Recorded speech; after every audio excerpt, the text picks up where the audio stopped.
Hello बच्चों, चलिए प्रश्न को समझते हैं।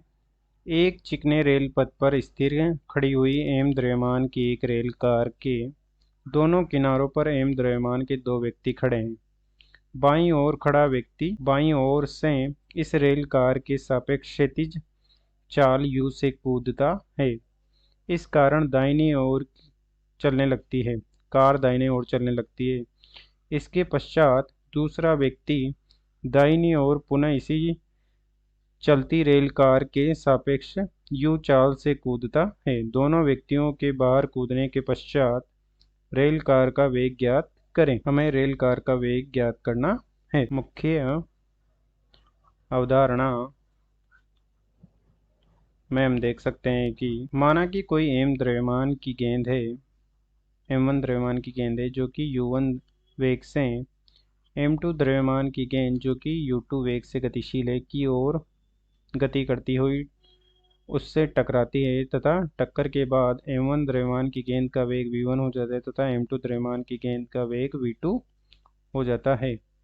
चूंकि यहाँ पर हम देख सकते हैं कि इस टक्कर में कोई बाह्य बल नहीं लग रहा है, तो जहाँ बाह्य बल नहीं लगता है वहाँ पर संवेग में संरक्षण हो जाता है। और संवेग संरक्षण से हम लिख सकते हैं कि m1 u1 सदिश प्लस हो जाएगा m2 u2 सदिश बराबर हो जाएगा m1 v1 सदिश प्लस m2 v2 सदिश, जो कि इस प्रकार से कुल संवेग संरक्षण है। अब चलिए प्रश्न को हल करते हैं। प्रश्न में दिया गया है कि एक रेल कार है जिसका द्रव्यमान m है, अर्थात इस रेल कार का द्रव्यमान m है तथा इस पर स्मॉल m द्रव्यमान के दो व्यक्ति खड़े हैं समान द्रव्यमान के। तो हमसे कहा गया है कि ये स्थिर अवस्था में पहले ये स्थिर अवस्था में है और उसके बाद बाईं ओर का व्यक्ति u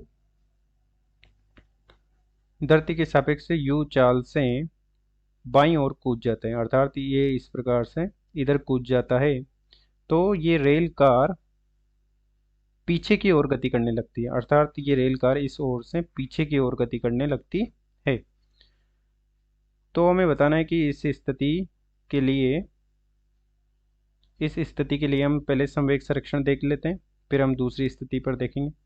तो पहले की अवस्था में जब दोनों पूरी रेल कार व्यवस्था स्थिर थी तो हम देख सकते हैं कि m प्लस 2m सभी स्थिर हैं, तो ये हो जाएगा 0। और m द्रव्यमान बाईं ओर माइनस u वेग से, अर्थात इस दिशा को हमने ऋणात्मक माना है तो ये माइनस u हो जाएगा। तो minus u plus m plus दूसरा व्यक्ति जिसका द्रव्यमान m है वो विपरीत दिशा में जाते हैं, अर्थात प्लस v वेग में। माना कि ये v वेग से पीछे की ओर हटती है जब वह व्यक्ति u वेग से बाईं ओर कूदता है। तो यहाँ से हम v का मान निकाल सकते हैं जो कि हो जाएगा v बराबर u बटे capital M plus small m, जो कि हो जाएगी धरती के सापेक्ष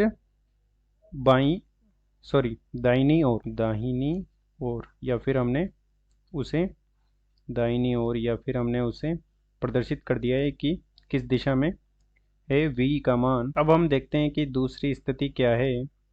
दूसरी स्थिति में जब ये कार v चाल से इस दिशा में चल रही है तो ये m द्रव्यमान का दूसरा व्यक्ति समान u वेग से दाहिनी ओर कूद जाता है। इस प्रकार से u वेग से दाहिनी ओर कूद जाता है। तो जब ये दाहिनी ओर कूदेगा तो ये रेल कार पीछे की ओर v डैश वेग से पीछे की ओर चलना प्रारंभ कर देती है। चूँकि हम देख सकते हैं कि जब कार u वेग से चल रही थी तो इस दूसरे व्यक्ति व m द्रव्यमान के व्यक्ति में कोई गति नहीं थी, अर्थात इनका सेंटर ऑफ मास या द्रव्यमान केंद्र स्थिर था, अर्थात उनके संवेग में कोई परिवर्तन नहीं था। तो इसे हम 0 लिख देंगे।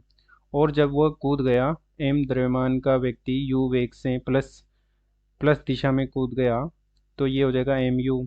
तो माइनस की दिशा में अर्थात ऋण दिशा में एम द्रव्यमान की जो रेल कार है वो v डैश वेग से चलना प्रारंभ कर देती है। इस प्रकार से तो हमने लिख दिया माइनस एम वी डैश। तो यहाँ से हम v डैश का मान निकाल सकते हैं जो कि हो जाएगा एम यू बटा एम। और हमारे पास दोनों वेग प्राप्त हो चुके हैं जो कि समीकरण नंबर 1 और समीकरण नंबर 2 है। यहाँ से हम देख सकते हैं कि u का मान धनात्मक दिशा में तथा v डैश का मान ऋणात्मक दिशा में है। तो हम देख सकते हैं कि जिसका मान ज़्यादा होगा वो ज़्यादा प्रभावी होगा। तो माना कि v dash minus v dash का मान ज़्यादा है तो हम यहाँ से लिख सकते हैं कि एम यू बटे एम माइनस हो जाएगा एम यू बटे एम प्लस एम डैश, जो कि हम देख सकते हैं कि एम डैश में v में एम प्लस एम डैश का भाग है जबकि v डैश में केवल m का भाग है। तो जिसमें ज़्यादा द्रव्यमान का भाग है उसका मान कम हो जाएगा।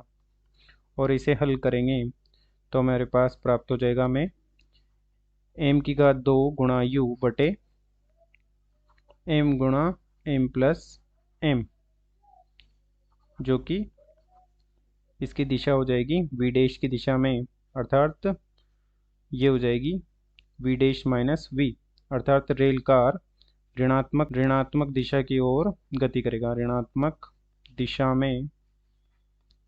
में गति करेगा, नेगेटिव दिशा में गति करेगी। अतः दिए गए प्रश्न को हमने हल कर दिया है। आशा करते हैं आपको समझ में आया होगा। धन्यवाद।